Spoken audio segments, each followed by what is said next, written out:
rất vui khi được anh em ủng hộ đơn hàng đầy xe ha.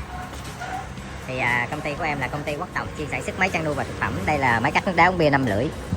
Đây là máy nhổ lông gà vịt, xe nước mía máy 6 luôn nha bà con, và máy cho tôm ăn tự động luôn. Đấy, máy cho tôm ăn tự động, và bên trong là máy trộn thức ăn chăn nuôi, máy trộn thức ăn chăn nuôi, nồi phở điện, xe nước mía.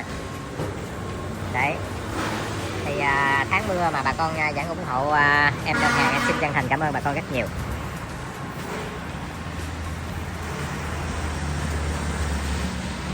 Máy cho tôm ăn tự động.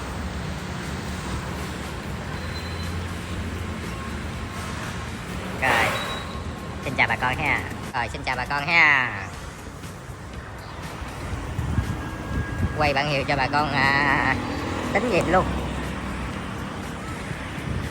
Đây, công ty của em đây, chợ máy mini Quốc Tòng.